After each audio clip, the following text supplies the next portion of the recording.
right, guys, we are live. It is Tuesday, June 15th, 2021.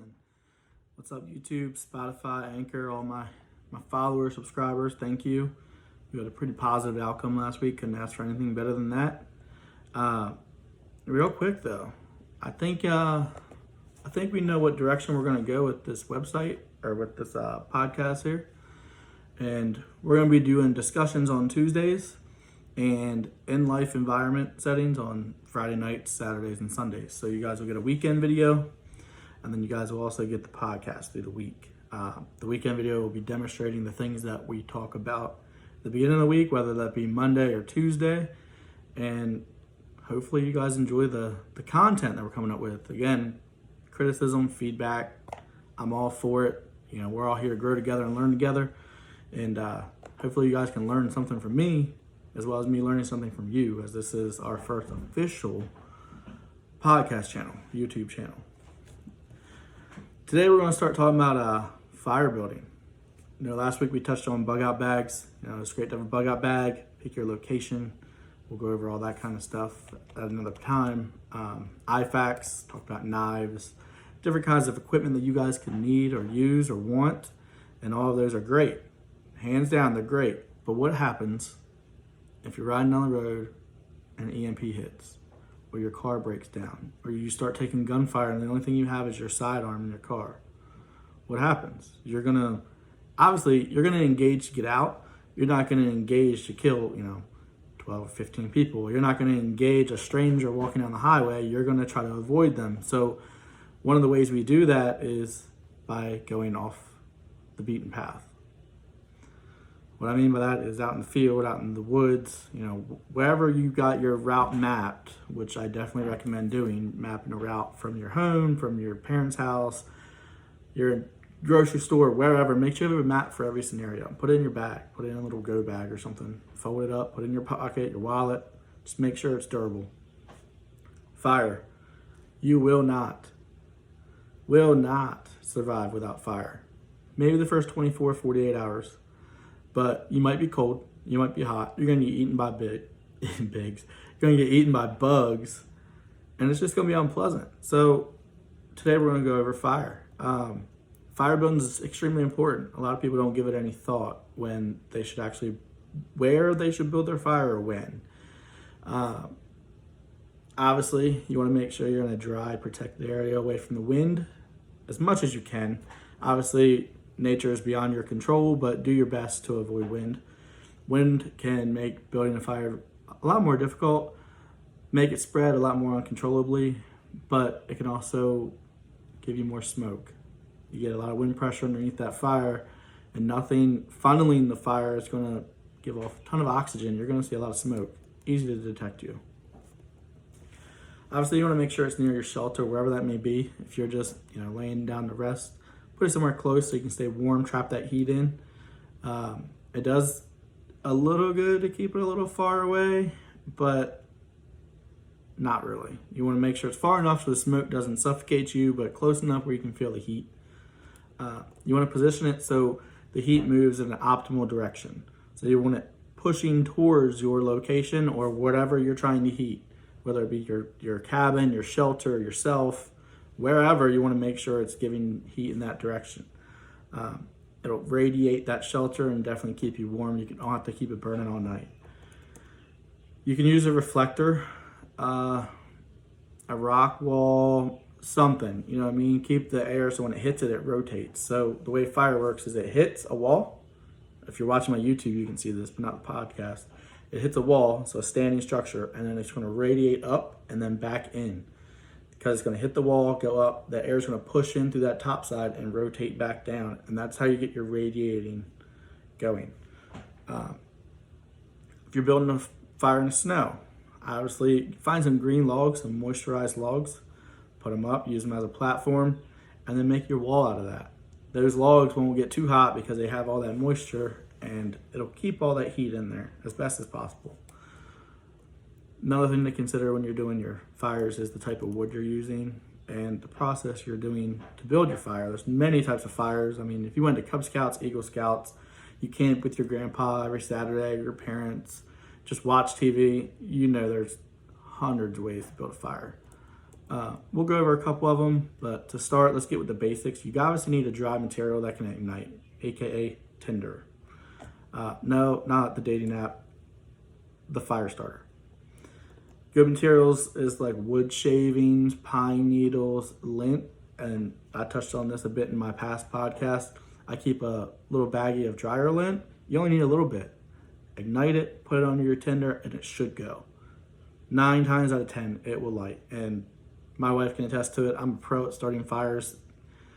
I struggled with it for years, and then all of a sudden I just started doing the survival thing, and now I can light a fire like that. You know what I mean? Like, not a hand drill, just lighter, matches, whatever. But the way I build my fires works. I use the TP method. I put the lint or whatever I have, the fire starter. I put my tinder on top and then TP above that, and it goes. So a good type of tinder, obviously pine needles, leaves, like brown leaves if it's fall, definitely works. Kindling, flammable, add it to your tinder. Your tinder's your fire starter. Your kindling's what's going to get them hot coals going, get the oxygen, get everything popping and getting it hot. Small twigs, small strips of wood, cardboard, whatever you can find, you can pretty much burn it. If it's paper or natural earth, you can burn it as long as it's dry. Wet grass isn't going to work, clearly. Another thing is you can use cotton balls that are soaked in jelly. So if you are a prepper or survivalist, get some petroleum jelly, get your cotton balls, put them in a mason jar, boom, you got fire. You got kindling to go with your fire starter. Next, fuel. Less combustible. You want it to burn slow and steady once you light it. You don't want it to, boom, gone, fire's out in 10 minutes. You're wondering what you're going to do next because you just use the last bit of your fire starter. You want to make sure it's dry, standing wood. Large branches are good for that. Chip off the bark, use the wood. Green wood, finely split. It works well. It's recommended, but depends. If you're creating like a smoker cooking situation, it's great. But if you're trying to get hot, use the dry stuff. Dry grass twisted up. So brown grass, stuff laying around. You see a bed made by a deer or whatever your animal is in that area, and it's battered down and it's dead. Grab it up. Great fuel. Absolutely great fuel. Just twist it all up and wrap it around whatever you're kindling or whatever you got going on. Throw it in there. Let it burn. Let it get hot.